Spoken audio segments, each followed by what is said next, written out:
We're back with part 2 of our big interview with Jeff Mostyn. Tom, I enjoyed that first part, did you? Absolutely, mate. Yeah, always good to hear from Jeff. And look, if you haven't done it already, make sure you like and subscribe. We truly appreciate your support. And leave a comment as well to what you thought about part 1. So, this next part is still a bit of a roller coaster, isn't it? Just a bit. Firstly, Jeff, tell me a little bit about Rose. Because she's stuck by you and seen you made some crazy decisions. Are you like the mad professor having all these kind of crazy ideas and she's just like, oh, go on then. Like tell me about her. Well, I'm not. I think I am, far more composed, when I'm at home. But she is literally the love of my life. We have had, 45 years in April of, I think, just a really happy, loving relationship. It's hard to believe we never argue. We hardly ever disagree. We have different opinions about things, but, that's different to having a disagreement. And there's always compromise, in the marriage. And that's why it's lasted so long. Rose always compromises, and I love... No, I'm only joking. No, but, we see the best in each other. And, I'm as much in love, today with Rosie as I was the day that I met her, all those years ago in Manchester. Right. And she has been the constant. In fact, at my birthday party a couple of weeks ago, my brother was down and he wanted to say a few words. And he said something that was absolutely amazing, that he said to Rosie that you changed Jeff's life. Wow. I love that. So nice. It's nice. Talk about big decisions and stuff. Do you remember that summer where we sold Vokesy? So this was in the summer after we went to Wolves, was it? To Wolves, and that was the administrator that did. So Gerald actually sold him, because he was in charge of all the transactions. So if they'd have offered £3, I couldn't have turned around and said I think he's worth more. Yeah, and it saved me. So as I said to you earlier, any time money came into the club, I didn't have to put in that particular month. Yeah. So that's about 3 months worth, is it? It was. Wolves, 400,000, I think, in round figures. Always I can't remember. Always like Wolves. But you decided. I remember at the similar time, you decided to keep. You kept the academy, and you kept the Community Sports Trust as well, which obviously we're all really grateful for. What was the thinking behind that? Why did you think Because that's how much money was that? That's about $500,000 a year. Yeah, for both. So what was your thinking behind that? The thinking behind that took me back to when I first bought the football club with Steve. Joe came over and did a presentation, a really, really powerful presentation on why we should have the academy. Yeah. And bearing in mind, there was a clue in the title. This is a community club. And I've never, ever forgotten that. And I pontificate, I preach, wherever I am in the world, I talk about this incredible community and what it actually means to people.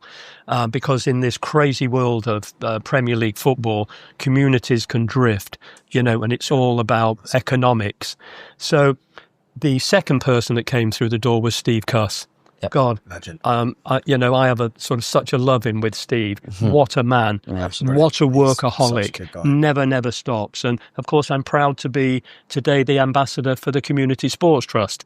So, love working in the community, love working in the schools, hospices, care homes. That is something that's so dear to me. And as I said last night, I was having a dinner on behalf of Lewis Manning. When I leave you today, I'm actually going to be a guest speaker at a care home. And I think that I said to Steve, what is the point? We're never going to have enough money. And again, it was probably a lack of experience at this stage to go out and buy players that we want. But what's the point in having effectively a community club with no community? Where do the children go? Where do they play? Where do they learn skills? It's not just about football. When I do my public speaking, I talk about what we do in the community. We teach people about antisocial behaviour, in schools, teach them about antisocial behaviour, drug abuse, alcohol abuse, internet grooming. And people say, oh my God, I didn't know a football club does that.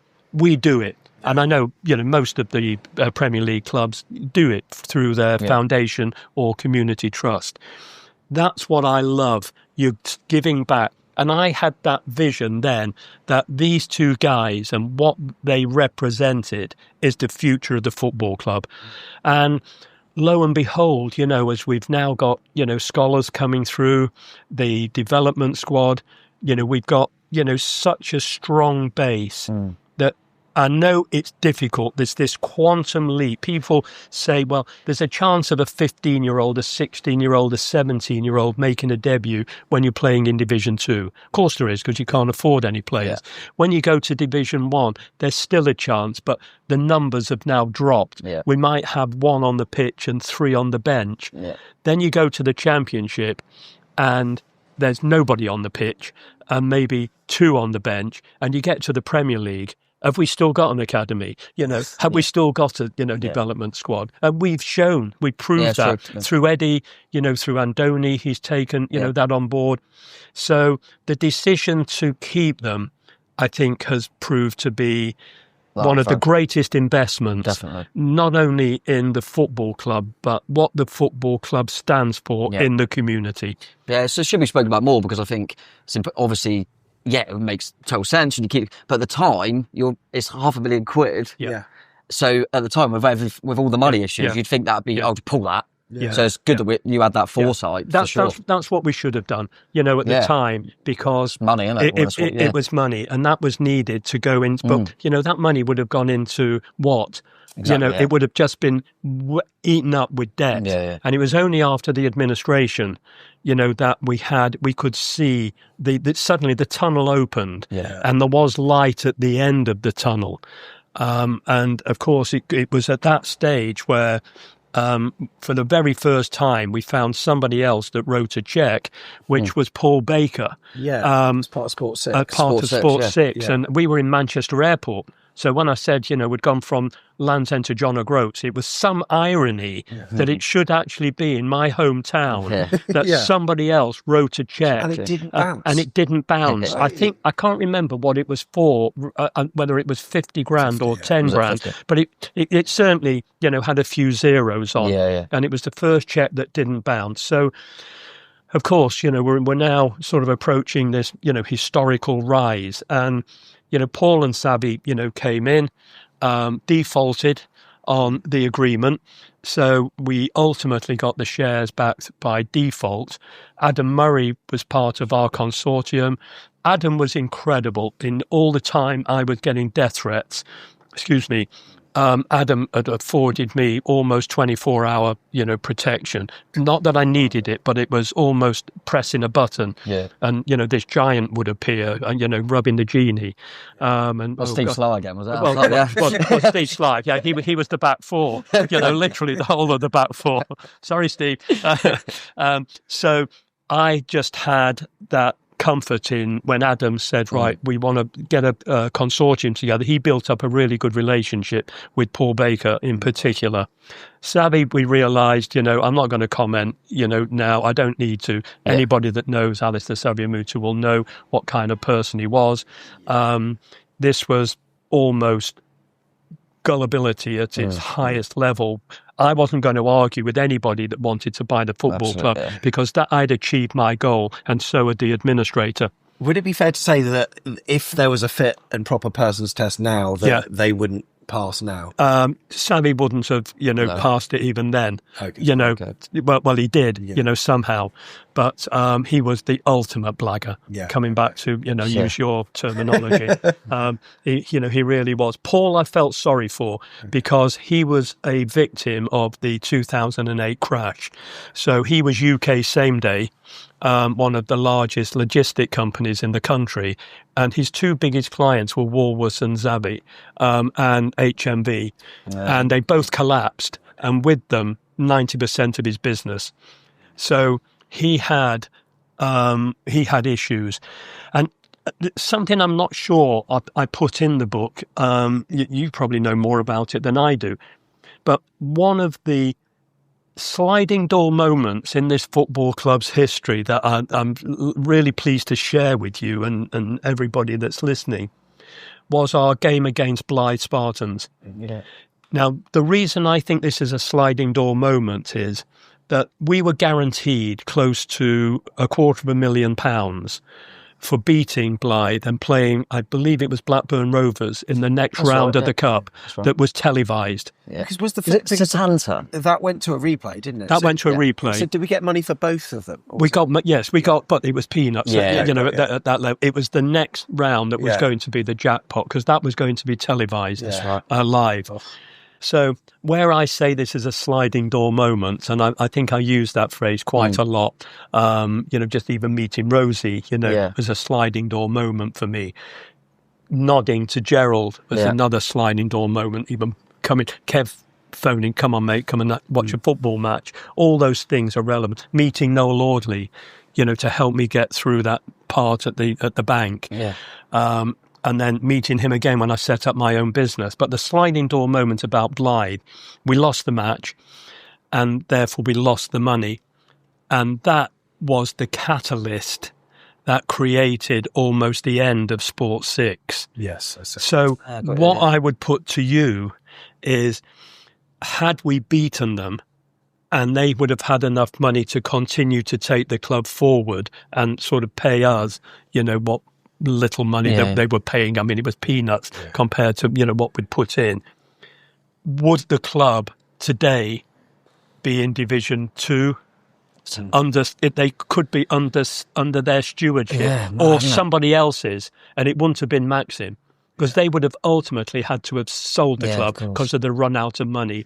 Who would have bought it? So I'm saying to you and everybody else that suffered in misery that night away in Blyth, I remember, Brett. I was there, and I'm so glad now I can have a better memory of it. Yeah. So now, you think, what a blessing in disguise if we were ever going to lose a football match that was relevant to the future of the football club. He was losing against Blyth Spartans. It's crazy, isn't it? And I always think that, because at the time, like you mentioned earlier, obviously I'm a bit younger, and I'm just thinking, oh no, we needed that for the TV money. Yeah. You don't look at it from the other perspective, obviously, like we can now, but got to thank Brett Pittman for even more than his goals there. That sent it off. Exactly. So I've always thought back, at that moment, that only Steve and I, knew that. And of course, that was the beginning of the end of Sport 6. Adam got involved, and that's where I had the conversation with Eddie Mitchell. And I'd already had conversations with Eddie whilst we were trying to find a buyer. So all the high-profile people in Bournemouth, it wouldn't have taken the brains of an archbishop to realise, Jeff and Steve are going to be knocking on your door. You love your football club, right? Put your money where your mouth is. Yeah, sure. So I'd spoken to Eddie, not met him at that time, and he said, Jeff, not interested. I know the level of debts, and he certainly had far more sense than me, or he was engaging his head while I was engaging my heart. Yeah. And he said, if the club, go into administration, if there's a clean bill of health, I'd be interested in talking to you. And that's what we did. Yeah. And we set up this partnership. There was sort of Adam, Steve, and myself, and then Eddie and Brenda. We had 50% of the shares each. So I got back 50% of the shares for the default. He got 50% of the shares. I believe it's been so complex, that I don't think it's relevant, just that he got them. Yeah. And that was all signed off. And then Eddie insisted, so, he knew a wounded animal, whenever he saw one, I can't sort of have this conversation with you guys today without passing on my heartfelt condolences to Brenda, to the boys, and to Joe for your loss. And, I have huge respect for you, and that, as a family. So, excuse me, I just wanted to say that. So Eddie insisted on having a 1% option on 1% of my shares. So that would give him, anytime he triggered it, control of the football club. Yeah. And like I say, you were a wounded animal. I had done my bit. And I thought, what is the point? I was quite happy, with 50% of the shares or 49. I gave Steve some of mine, again, because of all his incredible loyalty and support. But it was better to have half of something than 100% of nothing. Yes. Yeah. And you had a partner paying at least half of the bills. Yeah, definitely. So obviously it was minus 10 the previous season, and then minus 17. Of course, was it awkward for you in terms of the Kevin Bond situation because he had to be let go? Yeah. Did that change the friendship in any way, shape or form? Yeah, difficult. It made it very, very difficult. I mean, it was... although we at that very short period of time were still directors, it was before we stepped down as directors, of the club. When Savvy made the decision, it was Savvy and his soldiers and all this incredible, like plasticine army, that he built up. I don't know where that mentality came from, but that's irrelevant. And it's all part of our journey. It's all part of who we are, our makeup today. But it created a very difficult situation for me. I think Kev, at the time, thought I was responsible, because Steve and I were in the room. He thought I could have had a bigger say than I had, on the basis that, they were the owners of the football club. I didn't have any shares, at that time because we'd sold the shares. The fact we didn't get paid for them later on, it was irrelevant to the decision that he made. So he called them in one by one, Kev first, then Rob, then Eddie. And it was a terrible time for me, to see these people, lose their job, in particular my friend. But I had to divorce myself from, was it the right decision, at the time? And one thing that is different to any other business is the business of football. You can have the most incredible board of directors, the most experienced executive team. You could have geniuses in every department. The only thing that will ever make the club successful is success on the pitch. Yeah, sure, yeah. As soon as they cross the white line, you're out of control. And if the team fails, the business fails, because all of your commercial activity depends on the success. Absolutely. Your sponsorships, your contributions, your support, can dwindle from 6,000 to 3,000, overnight. So the decision to change the manager, was their prerogative. They did it. Given the results, you have to say it was probably the right decision at the time. I remember thinking it felt like the writing was on the wall. Like you said, it was probably the right decision. But I remember just literally that season before, you go back, I went to Carlisle and we drew and obviously went down. You think, we should have won that game. And that's how football, we win that game, we say, Kevin Bond's a hero. It's a sliding door moment. And of course, that day, not only did I feel for him, but you recall, or you may not recall, that was my daughter's wedding day. Oh, yes, of course. So Radio Solent that week had a phone in. Would the chairman go to Carlisle or would he go to his daughter's wedding? Well, anybody that knows me, would know I'd only be in one place. So Carlisle. No, I'm only, only joking. I did go to my daughter's wedding, but they delivered me a single frequency earpiece. So I was getting the match. And as I was walking Janine down the aisle, the result came in 1-1. And Cheltenham beat the top side, Doncaster Sean away. O'Driscoll was in charge. Ironically, away, and we were relegated. Amongst my guests that day were John Bond, Kevin's sister Tony, and his mum. I burst into tears, as you've already experienced my emotion. Everybody's thinking I'm crying because I'm giving my daughter away. I couldn't give her away, for 3 years. So it was because we'd been relegated on that. So fate, it's incredible how all these interwoven things have affected my life and the life of the football club. But sorry, coming back to, that partnership, that's where, we found the club was going to move forward. So, of course, after Kevin was Jimmy, which was a bit of an ill-fated run. But then... that was awful. I think it was Adam Murray that made the decision. It was. Right, let's get Eddie in, which, I mean, it was the only option that they had. But it turned out to be okay. Yeah, we spoke, and, the choice of Eddie was because you needed, ironically, at the time, we needed an experienced manager, but you couldn't afford one. No. Nobody, no, even if they used my standard of using their heart, not their head, would have accepted a job with this car crash or potential car crash. So the only person you could think of was somebody who, again, slice him in half. And it's Eddie Howe, the son of Bournemouth, the Messiah. And we didn't have to pay him. You paid him just the small amount that we could. And of course, he came in and, as they say, the rest is history. We lost both games as well, didn't we? We did. And then, Adam had just said it's Hobson's choice. Then you had to give Eddie time for the very same reasons that you brought him in. Yeah, absolutely. Yeah. He was the man that could save the football club because people would play for him. Yeah. They wouldn't play for anybody else. Yeah. And the supporters already had that connection, affinity with him, which I think helped. Yeah. And I remember, going back to that time, we lost both games and seeing things that obviously Eddie Howe himself has said that he couldn't believe that he got the job after. But he said he was told that it was kind of, you could see a bit more unity there. And that's so important when you're in the bottom of League Two, to have everyone playing for each other and supporters are on side. Just run with that. And it obviously, it was a pretty decent call, I'd say. It culminated in a game that not many of us will forget ever.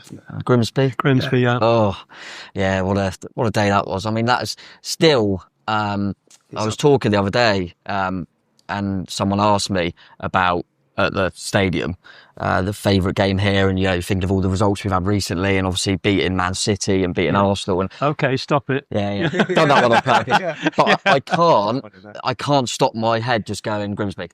Yeah, that Grimsby. Whatever happens, I can't stop my head. I mean, I even forgot to mention Bolton, obviously, that we'll come on to, I'm sure. Yeah. But I can't stop it because it's more the emotional side of it. I think was overcome by everyone in that stadium that day. It's the nod. If there were two iconic moments in that piece of history there, people, go straight away to my nod with Gerald Krasner. Yeah. But the big one, in that moment, 15 minutes from time, is the equivalent of the nod. Yeah, how many times do you reckon he gets asked about that? Both of those things, not as often as he'd like. Yeah. I still can't believe it. I watched Fletch for nearly all his time at Bournemouth. I still can't believe he brought it down and volleyed it in. You thought it's a header. It's got to be a header. But it was... and then he tried a cross, but decided it was a shot. It was... But you think of his big goals. I mean, that one at the Millennium Stadium was a decent... Big moments, wasn't he? As well. He was always there for the... But, what? I mean, the big one, what a legend. Oh, just a bit, just a bit. So, and then a promotion the following season. What a campaign that was, culminating at Burton Albion, which... Yeah, that was brilliant. Yeah, 2-0, we all went onto the pitch. Everyone there was just lovely. Yeah. We all Bournemouth fans liked Burton since then. Yeah, We all love Burton since then. Of course, there was that relationship that developed when they travelled down in. Yes, of course. Well, we had Ben Robinson, who is a really dear friend of mine. Okay. And our relationship started when through our EFL. All your friends, in life, you have people say, how many do you have? Loads of friends. You have probably, I'm sure it applies to you too. You've probably got friends that you made from school days, the early, and then everybody else becomes an acquaintance. Yeah. But if the shit hits the fan, how many people can you honestly say you could turn to? If you can turn to people on 5, one hand, it's great. 2 hands, a lot of friends. Yeah. And Ben was a very good friend to me during our time in the EFL together. We were on the board of directors together of the EFL. But that day, more than anything, he shared in our celebration. But I hadn't realised beforehand that they had just won the Groundsman of the Year award. And the groundsman gave us the blessing to our fans, and the stewards were literally, stewards were the same, applauding, integration. And I always felt that the reciprocal gesture that, we made in paying for those coaches to the supporters to come back was the bond between our two clubs. Yeah. It's almost like, almost twinned with whoever they are. We could be twinned with with Burton because of what we actually did. It's mad, isn't it? It's like, what are the chances it was going to be Burton that was going to come here and it was going to get called off? It's like, again, it's that moment. It's really, really nice, really ideal. What do you remember of the season after that, where we did pretty well in League One, but obviously at some point one of our heroes then departed. Eddie went. And that was heartbreak, wasn't it? Oh, it was horrible. Yeah, it was.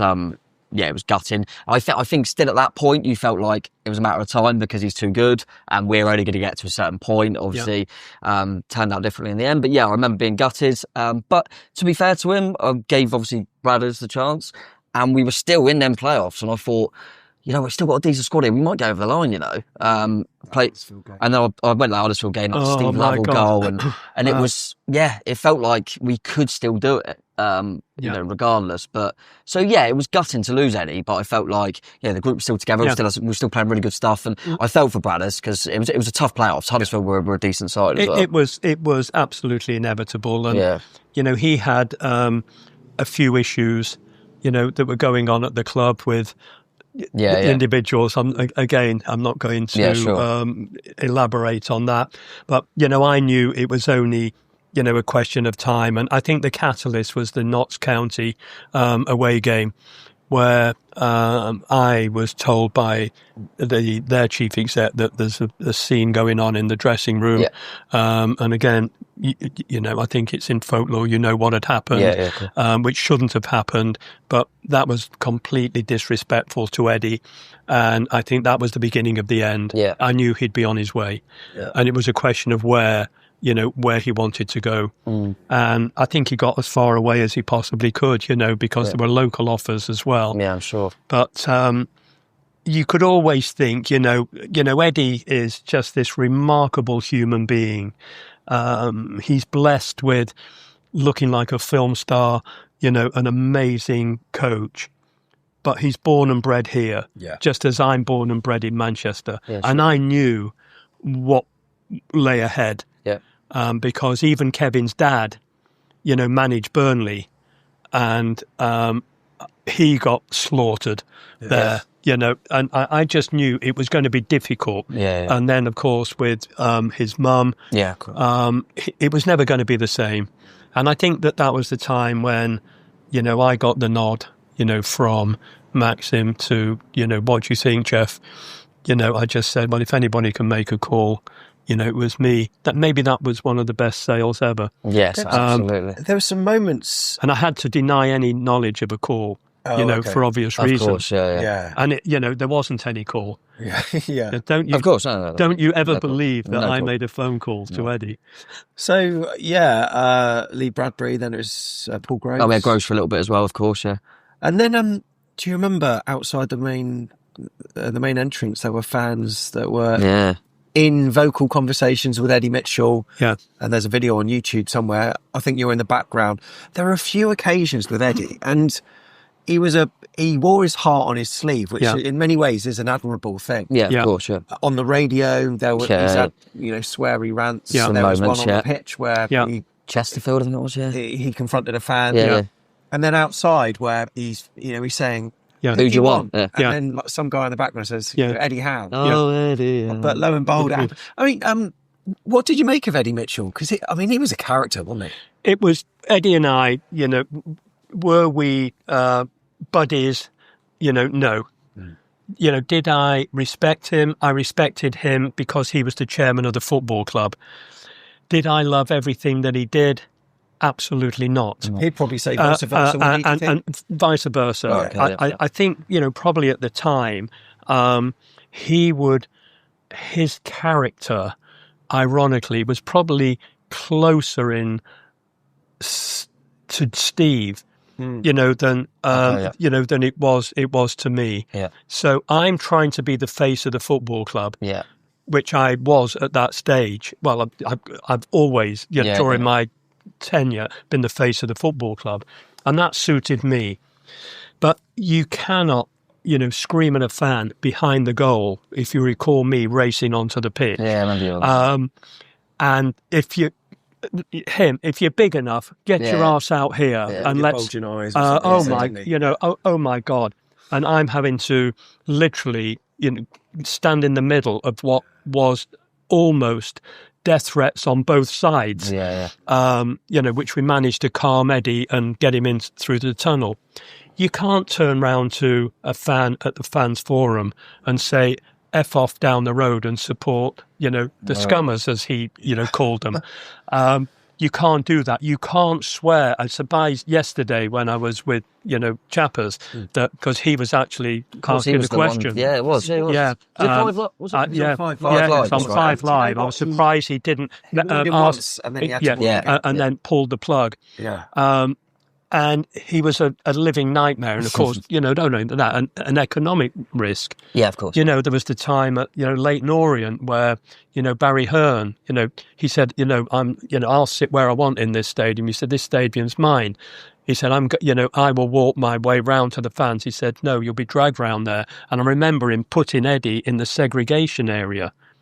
And that was difficult. Tom was with me, on my table. My heart went out to Tom, how embarrassing, that Eddie should have lost it, in particular to somebody like, Barry. Yeah, because he, certainly knew how to pull a punch, literally. Yes, exactly. So it was a challenging time. Yeah. And I think, when I had the phone call from Maxim. So I sold my shares to Maxim in 2011. And I've said, people have said to me, and it's why I spoke about Sheffield Wednesday yesterday so passionately. I did what I thought was right for AFC Bournemouth. Yeah. Why would I, under any circumstances, keep my shares and stop progress for a football club that I'd spent years trying to save? So when I finally got over the period that I trusted Maxim, because obviously having been let down by Paul and Sabi, of course, and Maxim, sort of a Russian, unless you actually understand Russian people, their mentality, and I got to love him. His parents became almost my surrogate parents. I was going to ask about that, actually. Such was our relationship. Trusted him implicitly.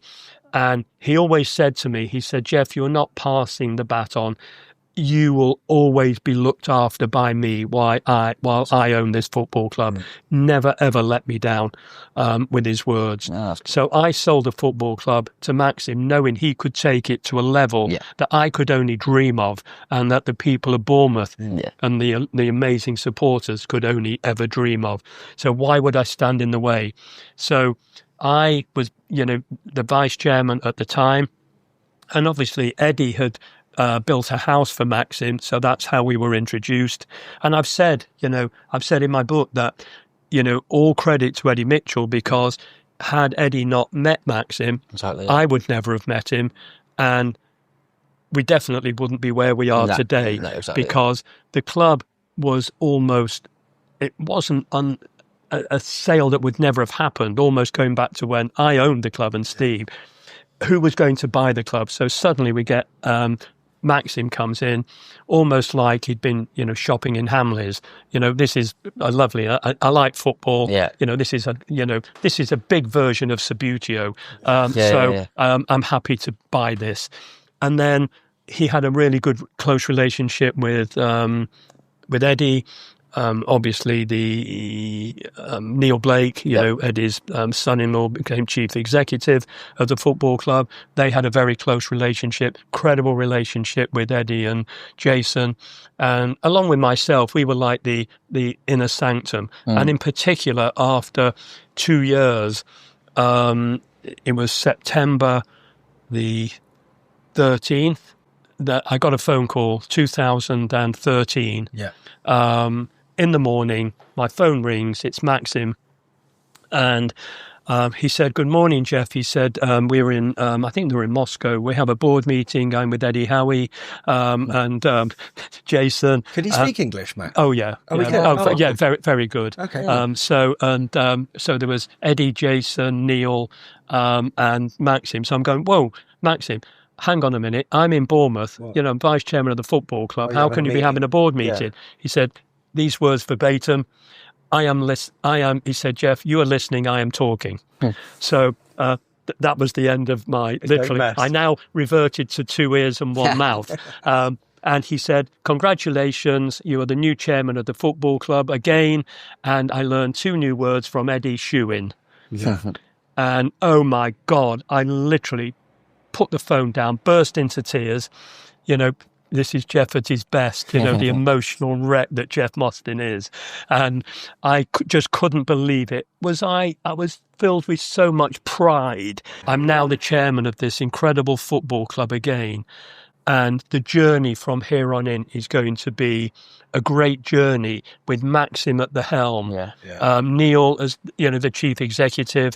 He said, if it's not broken, don't fix it. And of course, it was because he had certain issues, which is why he finished up with 100% of the shares. And it was that point, September the 13th, 2013, that incredible journey. The greatest story ever told, in my humble opinion. Yeah. Certainly one of the greatest football stories ever told, started to unfold. So, in terms of Eddie Mitchell, he was no longer at the club. Did he ever come back to the club at all? No. Was he allowed back? Or? That I wouldn't want to, for confidentiality reasons, comment on. Yeah. But I think everybody knows the relationship, was challenging, at that time. But I think, me, I'm a complete open book. I just think certain things that when you don't know even yourself, the minutiae of, just what was right and what was wrong. Yeah. And, I always believe that the decision was made, that I knew nothing, about it. Well, obviously I did, as things unravelled. But I think what happened after the decision made was, let's say, just a little bit topsy-turvy. Yeah. So that didn't help. Yeah. I think what it needed was, a calm persona. Yeah. And, all these things, it's another sliding door moment, in the club's history. And I certainly, for one, think that it was beneficial, in terms of the persona of everybody that was left, that if we were going to have this journey, it was better that there is camaraderie, that there's team spirit, there's the siege mentality. I've stated again that I think we've created these 2 amazing dressing rooms. There was Eddie's downstairs and ours upstairs, and it has one common heartbeat that joined the 2 together. And we were such a tight-knit inner sanctum. If you say, there was Maxim, Neil as chief executive, who had delegated responsibility to run the club on a day-to-day basis, me supporting Neil and, all the other executive team, me having the responsibility of dealing with the FA, with the EFL, with the Premier League, being elected with unbelievable pride by both the EFL and the 20 Premier League clubs to represent them on the FA Council. Was just, oh my God, this is Jeff we're talking about, a relatively newcomer on the block in the Premier League, but they had the confidence that I would represent them, in our regulatory chamber. It was just such an honour, and I think it brought that area of harmony, and our reputation, was growing. Rosie and I were dramatically influential in building this football club's reputation because we hosted the boardroom together. And I'll never forget, the year we beat Manchester United. I will never forget the year that we beat Manchester United. And Ed Woodward, chief executive, came into the boardroom. It was Sunday lunchtime and said, Jeff, as a football club, wherever we go in the world, we're treated like, with the greatest respect, 5-star hotels, 5-star restaurants. But he said, no matter where we've been or who we've played, we've never enjoyed hospitality like we have today. He said, obviously, I'm disappointed with the result, but I feel like I've been to your house with you and Rosie for Sunday lunch. That's awesome. That's the chief executive of Manchester United, and that's the reputation that we built. Every single person that came through that door left our football club with a love in their heart for AFC Bournemouth, almost like their second team. Yeah. And if I could say I was proud of anything that I've done, that would be right up there in the top 5. Yeah, don't blame you. It's amazing, really. So obviously, League One to the Championship. In the Championship, you're chairman. That Championship's first season, 10th. Yeah, decent. Brilliant. We're happy with that. Yeah, I was well happy with that. I actually went to the fans forum before the start of the promotion season. Yeah. And I managed to get a question in. And I asked Eddie, I said, would you take 10th again? And he said no. And I think everyone in the room was kind of like, I would. But yeah, he obviously had that belief. And yeah, we might as well go into my favourite, one of the best nights of my life.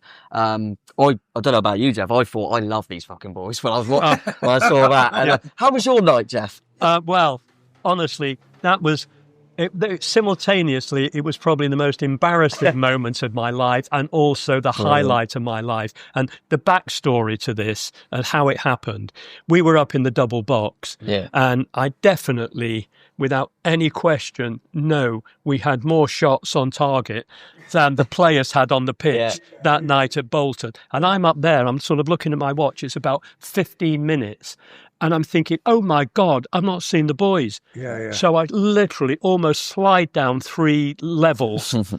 And just before I got in the dressing room, Sky had gone in and said, right, lads, you can almost do anything. You can take your clothes off, you can swing from the ceiling. You cannot, under any circumstances, use any expletives. Suddenly, I come in looking like a deranged professor, I think somebody said on, the Sky's Funniest Moment, burst through the doors, jump into the celebration, and the first thing that came to my head, I fucking love you boys.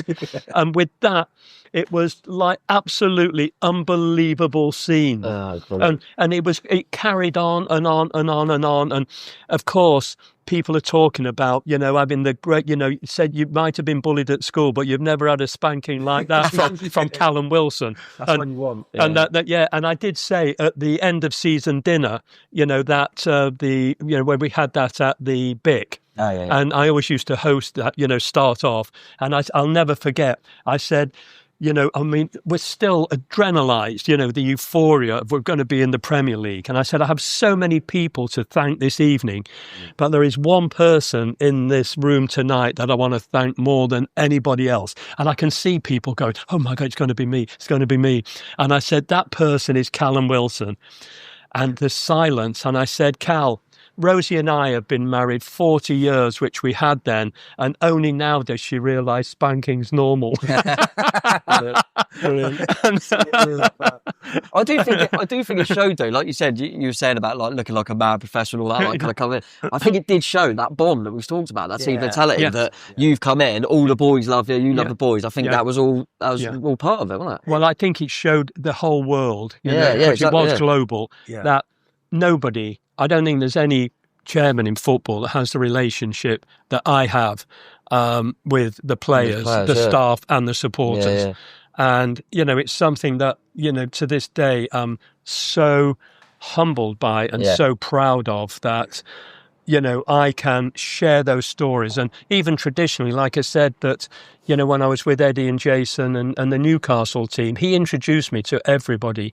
And all the players, Kieran Trippier comes by, because I'd known him as an England ambassador travelling with the England team. But, people are coming past and this is the chairman. And it was just great respect. And of course, you carry on that. Eddie will always be the gaffer when he sets foot through the Vitality Stadium. So, the big one will come out, gaffer, Tommy, hi gaffer. And whenever I'm with the boys of my, the class of whatever, it's hi chairman. And I love that. It's just so full of respect. Yeah, absolutely. But, I think, you sow the seeds and you reap the rewards.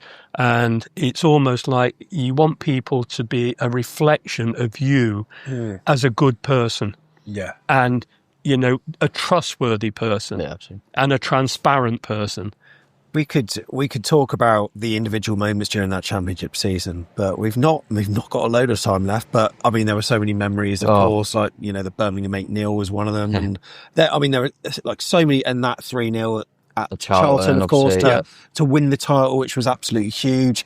I'll always remember that sombrero at the Bolton game. Yeah, of course. The premier sombrero you sported really well. And look, next season, a small fish in a rather big pond. And we are starting to gain a little bit of attention around the globe, but then quite a lot due to an NBC interview you do with Roger Bennett, where you're asked about all the times that we've spoke about already, including that infamous moment. And you broke down when you were talking about, Rose and all of the things that had to go through your head when you're thinking, do I nod or do I shake my head? How you must have felt, I do not know. You didn't think that bit was going to be included. No. They included it. Yeah.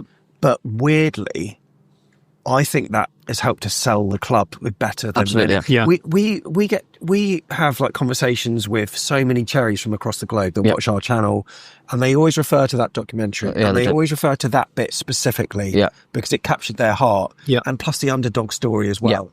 It was a moment that you might have maybe found embarrassing at the time. However, what it's done for our global fan base is crazy. Yeah, I spoke to Roger because I was invited the next year to New York to speak at the BlazerCon inaugural conference in New Jersey.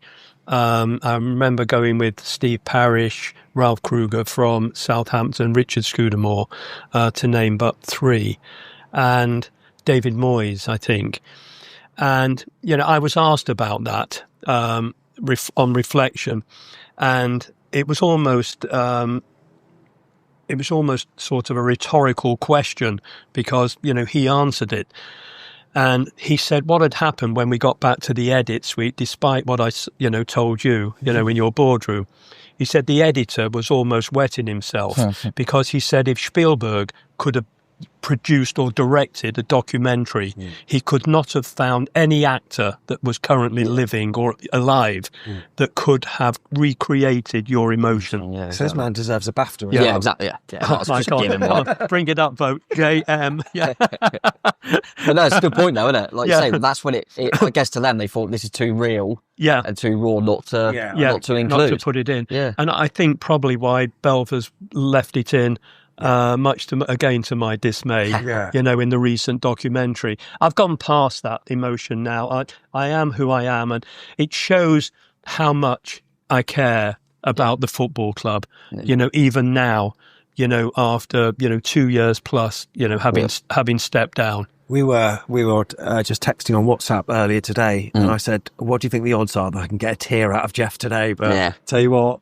he's been stoic. He's going strong. But what a story, Jeff! And our Premier League rise was, we had some phenomenal times in that first spell, but it's just, and then we stayed up and we stayed up and we stayed up. Yeah, and we thought, what is going on? It's fair to say that, I mean, I know we call it the COVID hit season, but that hit the club in so many different ways. It did. And not having the fans inside the stadium, obviously there are individual moments like the Aston Villa, Sheffield United thing that we can all sort of refer back to, but it really hit us hard, didn't it, not having fans in the stadium? It hit us, so hard compared to the other clubs that were in the bottom three. Yeah. And of course, during the period when, we were all locked in, business carried on, and I was fighting hard on behalf of the football club to try to get the season almost redacted, because I thought if we don't start again, why should we be relegated with almost a third of the season, still to go? And I fought, absolutely with, every ounce that I could. And I had a great group of Premier League clubs that were almost supporting that. Yeah. Notably those that were, also metaphorically speaking in the shit, with us.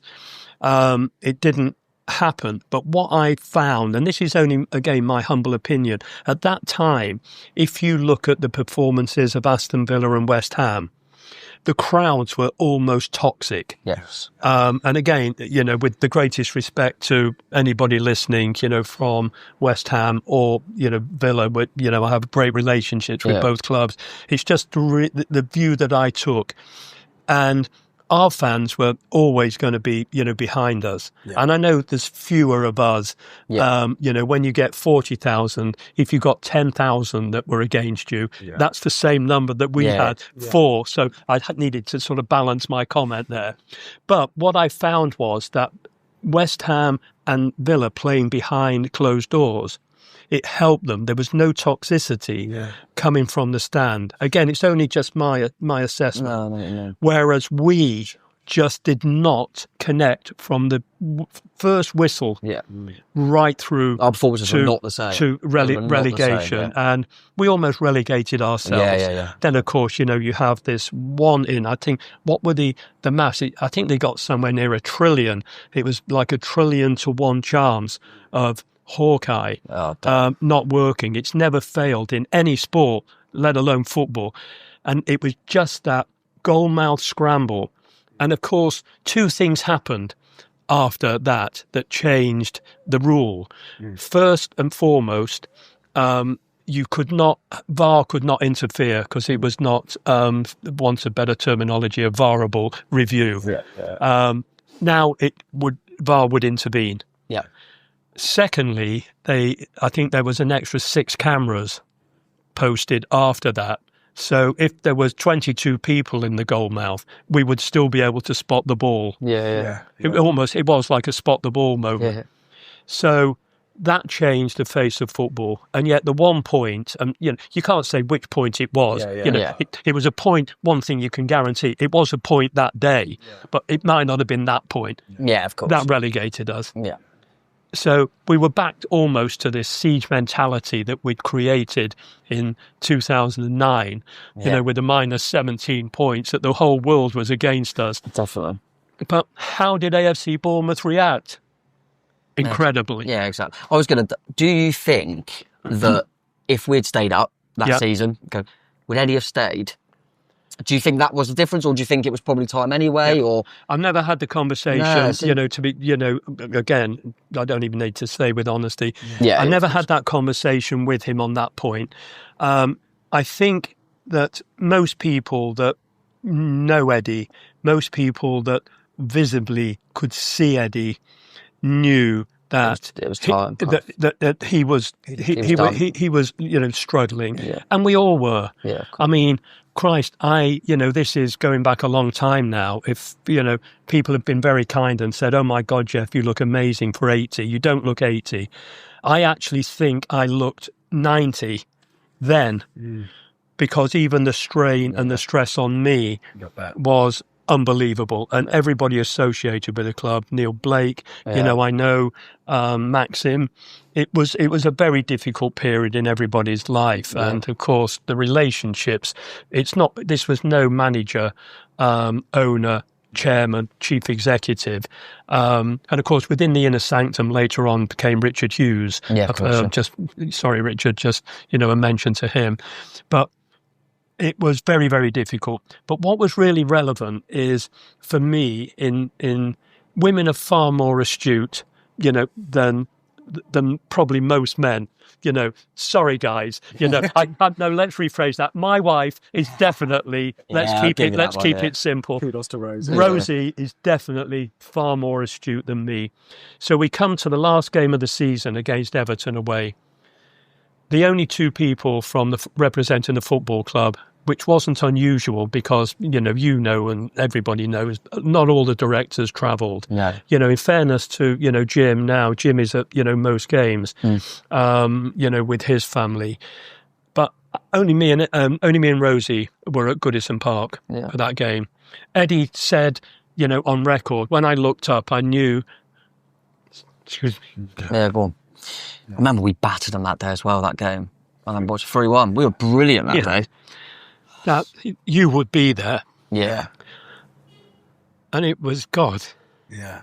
And it's not, like you said, it's not an employer, it's not the manager of the club that you know. It's your mate. It's just a friend that you've been through so much. And you see him on the pitch. You could actually see, you could see him on the pitch. Almost what was happening. Yeah. And of course, you know, there were even malfunctions or deliberate malfunctions with the scoring. You weren't allowed to show the other games, so that even the players could see, you know, what was going on. Yeah. And of course, if that was happening at West Ham that day, you know what was happening. But on the way back, we stayed in Chester that night, you know, where me and Rosie, you know, first got together.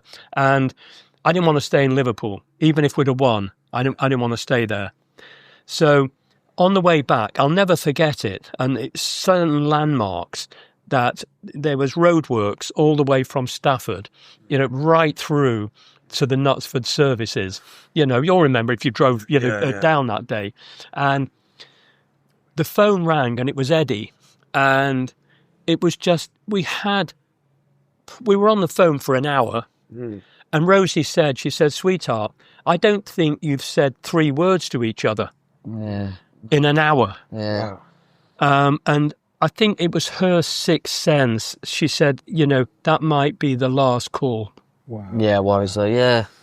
Unbelievable. Yeah. And we'll quickly sort of, obviously our 2 seasons in the Championship with Jason Tindall. Woodgate for a bit. I think it was right that he was given a... I think, you know, there was no way on this entire planet that Maxim would not have given him the chance that he felt he deserved. I also think people forget that, especially with COVID at the time, then sometimes a bit of continuity goes a long way. And I think only losing, obviously, a brilliant man, but only losing Eddie Howe rather than throwing everything away, I think it was the right call. For Woodgate coming done okay. Yeah. We nearly got there. But it was obviously Parker that come in and managed to get us back to the top. Yeah. And when we got promoted, that I suppose the second time, obviously the first time was just a feeling of elation. Was it tinged with relief? The second time? Yeah. Of course it was. Yeah. Yeah. You think of how clubs, you know, you look at Notts Forest and Leeds. Yeah, how long you know, take. Again, you know, in round figures, 20 years. Yeah. And it's the hardest league on earth to get out of. I think it's the most difficult league in Europe. Yeah. And, you know, for us to, you know, leap out there, you know, at the second attempt, you know, it was just absolutely, I think it's so almost unprecedented. You know, I don't know what the stats are. I'm sure you guys can, you know, look that up. You know, who was the last club to go out of to be promoted out of the Championship twice within 2 seasons. It is impressive, and you only got to look at obviously the historic clubs like Forest and Leeds and how long it took them. But I even think back to that first Championship, and we were competing with Norwich and Watford, and you look at them now, and it's very hard to get back if you don't get back quickly. So you know, look at Sunderland. You know, I mean, it was just years and years and years. Yeah. A couple more questions. Of course, in the back in the Premier League, Scott Parker, and obviously he said what he said. I noted a similar way of treating Scott Parker as you did with Ryan Fraser, in that you praised the moments that they were good, and you were very diplomatic for maybe some other actions that they made. That's me.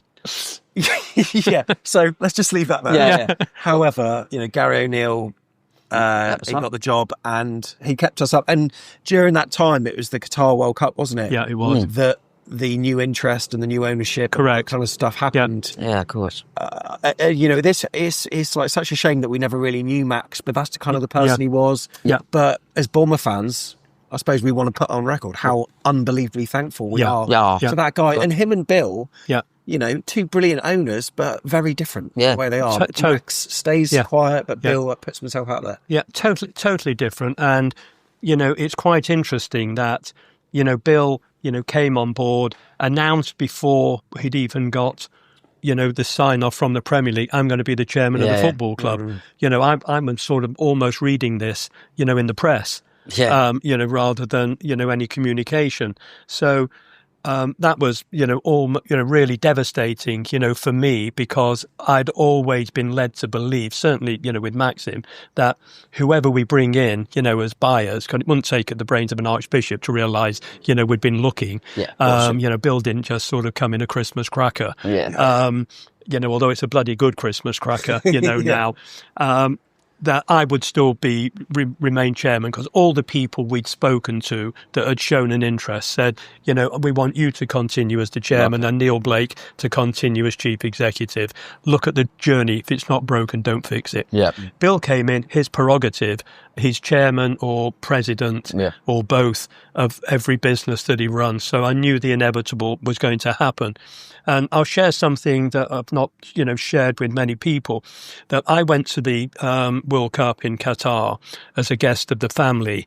And I went with a couple of England managers. I'm not going to name them because of what I'm about to say. But again, I was with Steve Parish, Richard Scudamore, and we were literally treated like royalty out there. But I was the most emotional wreck. And I think I did well today, boys. I think I'm not sure how long I was with you, but lasting nearly 2 hours without getting emotional. And you spoke about Eddie, which caught my heartstrings, because I said earlier, it's only when people talk about my family that I get emotional, and Eddie is my family. I like that. So apologies, to everybody that's watching, but I can't hide my emotions and my love for people. So I was no longer chairman of the football club, and the interesting thing, or I knew I wasn't going to be, and I spoke to this particular person and burst into tears, and I just said, I feel like the emperor with no clothes, because you're known as the chairman. People would introduce you, this is the chairman. Then I would say, hi, I'm Jeff Mostyn. It's ridiculous. People would say, this is Jeff Mostyn, he's the chairman. No, he's the chairman. And this particular person said, I know how you feel, Jeff, because, I've lost my job on numerous occasions and I'm no longer the manager. Yeah. So I share those sentiments. But he said, I'm going to say two things to you. And he said, it's only the second that's relevant. The first one, you are probably the most popular chairman that we know in football amongst my peers. Yeah. And they're not your peers, apart from Eddie has been over the years. And we love you and respect you, because when you come down to our dressing room or our office, you never speak till you're spoken to, which is unheard of. Most chairmen will come down, they've got an opinion straight away. You will have an opinion, most definitely. We know you've got one. And when you're asked, you'll maybe give it both barrels. But even then, compliments all the time. We know how sometimes you've suffered, you've lost, but all you're doing is plying people with compliments. Yeah. It's an amazing trait that you have. But he said, we do not love you or respect you because you're chairman of AFC Bournemouth. We love you because you're Jeff Mostyn. Nice. And I literally went upstairs and phoned Rosie and I said, I think I've just had an exorcism. And this person said to me, if you're ever lonely, Jeff, stand outside the front door of your football club on a match day and you'll never be lonely for the rest of your life. Bang on. That is bang on. So look, Jeff, what is your, not final, because you're going to be around for many years to come at Vitality Stadium, I'm sure, match days, but for people that are watching this, you Bournemouth fans, what's your message to them right now? Well, my message, twofold. First of all... firstly, buy the book. Yes. Buy the book. Yeah. Go on, lift it up. Yeah. That cover there you go. I'm just giving you a couple of minutes just to take it all in. Screenshot. Yeah. Everyone's got that photo on the back. Everyone's got that on their phone somewhere. Yeah. That's a great photo, that Eddie and that's Eddie the one on the back. That's the one that matters. That actually probably would have sold more books if it had been on the front. I might actually switch that. So please buy the book. It's warts and all. But just thank you all, each and every one of you, for the love, care and support, loyalty you've shown me and the club over my entire tenure, in round figures, 20 years next year. Keep supporting the club. Keep giving them your love and support, because we are where we are because of you. I remember somebody, said to me, a Premier League footballer, chairmen come and go, owners come and go, chief executives come and go, staff come and go, players come and go, managers come and go. The people that will always, always be loyal and committed are you guys. And that's why I love you so dearly. Jeff, love it. Thank you so much for coming on. Much appreciated. Cheers, Jeff. Legend. Thank you. Amazing. Remember to give us a like and a subscribe and put your comments below. Truly appreciated. But yeah, it's been great, isn't it? Oh, it's been amazing, mate. I love these fucking boys. Up the cherries. Right, we need a picture with the book. Yeah. Oh, yeah. Could have got